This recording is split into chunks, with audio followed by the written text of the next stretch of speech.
Hey everyone, Azim here. We are taking a look at some sheep eyes.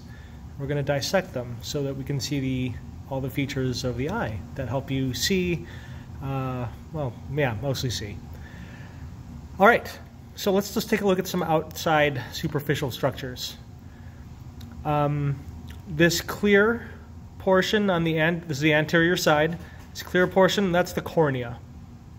Cornea does help refract light. It bends light so that it helps you see, but it doesn't.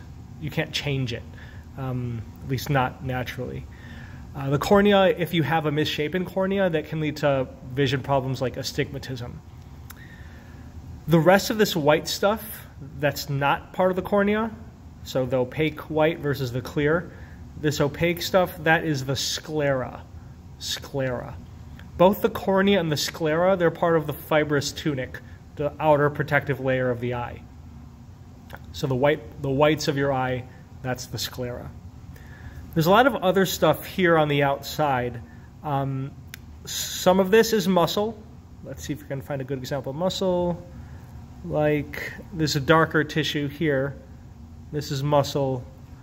This is muscle. If I did a more careful dissection and separated out all this fat from the muscle, I could figure out which side is which, but I'm not going to do that. That's going to take a while. But you should be able to identify that this is muscle. And actually, well, this is either the superior oblique or the inferior oblique because it's coming at an angle. But here's a muscle. You can see the darker color of the muscle. And if I were to cut it, I can do that much. You can see the fibrousness of the muscle here. So these are extraocular muscles, one of the 6 muscles that move the eye. What else can you see back here? You should also be able to find the optic nerve. And the optic nerve is going to be hidden somewhere. Here it is. What I'm looking for is this round, dense set of fibers. So it's lighter because it's made of axons. Axons are white colored because of the membrane. If it's myelinated, that adds to it, but axons are typically lighter colored, like axonal tract is white matter. This is the optic nerve, olfactory nerve, or optic nerve, cranial nerve number 2. This is cranial nerve number 2. It's obviously been cut. This would lead to the optic chiasm and tract. I'll show you once I get into the eye how this leads out of the eye. All right, if we take a look, let's cut the cornea out. There's fluid underneath, deep to the cornea. This fluid is within the anterior chamber. So I'm going to cut the cornea out.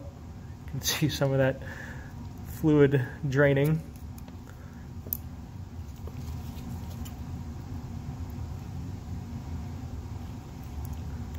I'm going to cut a circle.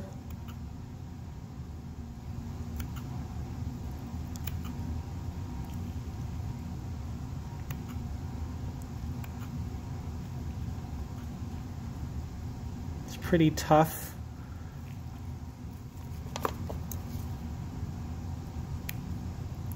And thick. Oh, I didn't get it all the way around or all the way through. Let me cut a little deeper.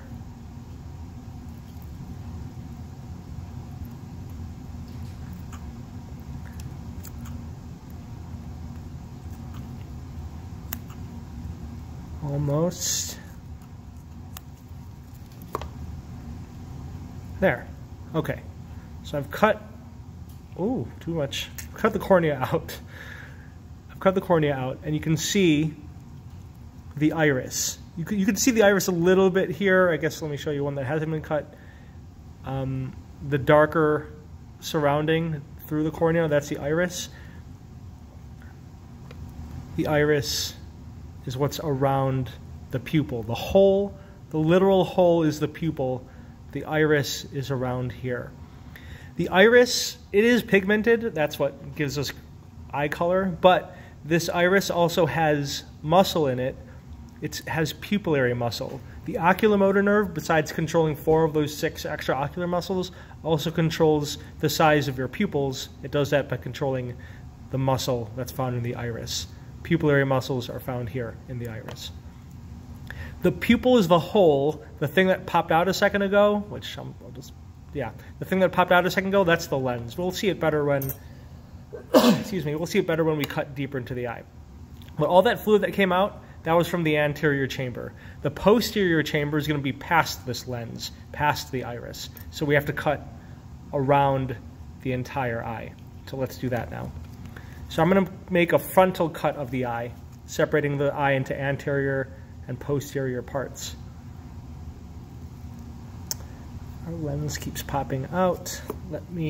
So the sclera is very thick. That's the whole point. It's supposed to be protective. I'm going to cut with my scalpel a little hole here, so now I can use my scissors and cut all the way around.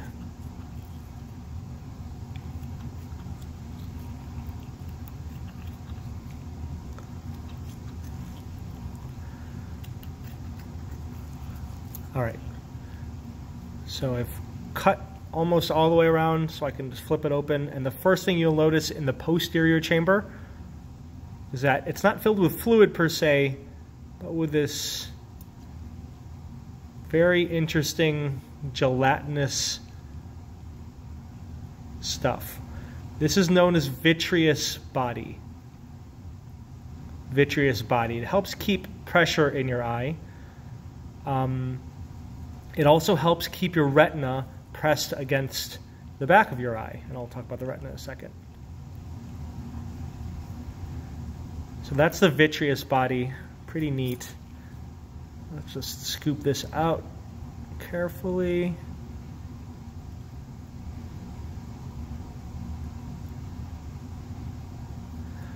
All right, there's your vitreous body. You can see that the lens came out too. Here's the lens. The lens would be right in here, and you can see the pupil exiting out of the eye. The lens helps refract the eye even more, your vision, light, even more. So the cornea does some refraction, but the lens does even more refraction. It bends the light a lot. And the point is you want to bend the light to the back of your eye, to the retina, which we'll get to in a second. The lens is very tough, but it is malleable. It is flexible. So there are muscles, what came off a little bit here from the vitreous body, but you can see here, looks like the underside of a mushroom. These little hair-like things, this is known as the ciliary body. Remember, cilia means hair? Ciliary body. Obviously, it has nothing to do with hair, just its appearance, but there is muscle here. Ciliary muscle attaches to the lens and controls the shape of the lens. And so this helps you focus. Like when you bring things closer to you or farther away from you and focus on different things, that's because you're controlling this ciliary muscle, which is also controlled by the oculomotor nerve. That process of focusing in and out, that's called accommodation. To change the shape of your lens with your ciliary muscle, that's accommodation.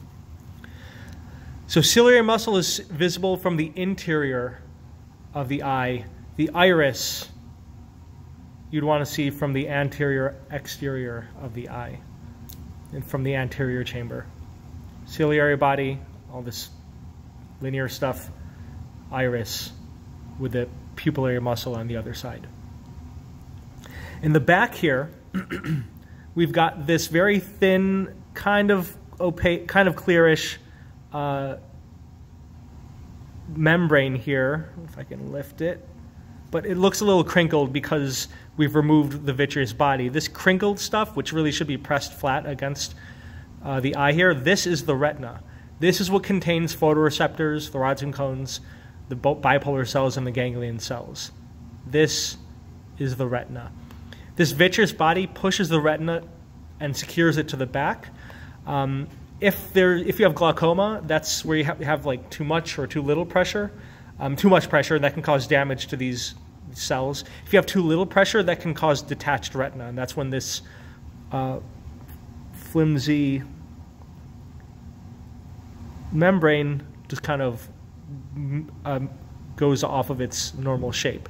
You need it flat because this is receiving all that light input. Photoreceptors here detect light, and that helps you see. So all over this retina, you can detect light, except one spot. You can see that all this retina is converging to one point. Let me make that more clear to you by pushing this retina around a little bit. It's easy to move around for most of this part, but you can see it's all combined at this one part. This one part here where it all pinches in, that's called the optic disc. The ganglion cells, those neurons, all their axons lead to this one spot and exit out of this one spot at the optic disc, which you might know more better as your blind spot. You can see I've bunched up all this retina here. If I get rid of this retina, everything has come from this one point back here. That's the optic disc. And if I stab straight through from the optic disc and outwards, what you'll notice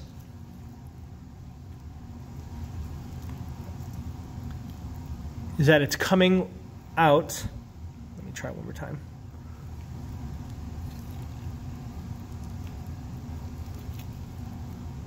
Well, it didn't quite work for me. It's supposed to come out right where the optic nerve is. The optic nerve, all the optic nerve is, and it's kind of in the right area. So here's the optic nerve. All the optic nerve is the collection of axons of the ganglion cells, the axons of the ganglion cells exiting out of the eye. So at the optic disc, at the blind spot, that's where you have the optic nerve exiting. What's this refractive and black stuff back here? This refractive stuff does have a name, but it's part of the choroid plexus. We don't have this refractive stuff, but it's the reason why animals' eyes glow at night if you shine a light on them. This helps them see better at night. We don't have this. But the rest of this black stuff is known as the choroid, what did I say? Not choroid plexus, choroid tunic. Choroid tunic. Choroid plexus is in the brain. Choroid tunic, tunic means layer or covering. This choroid tunic has blood vessels that help support and provide nutrients for the eye. So fibrous tunic has the sclera and the cornea. Choroid tunic has blood vessels, retina, which I've peeled off. That is for detecting light. Ciliary body, lens would fit in right there in this spot right here. Light passes through the cornea, through the lens, makes its way back to the retina. If I could find the central point of where light is focused, like the very center of the back of the eye, back of the retina, that region is called the fovea. It's the region for highest acuity and where you have the highest amount of cones, those specific photoreceptors for color vision and for seeing things clearly. In most of the peripheral retina, you've got rods. Rods are best suited for nighttime low light vision. Okay, I hope that was helpful. Please let me know if you have any questions. Thanks for listening.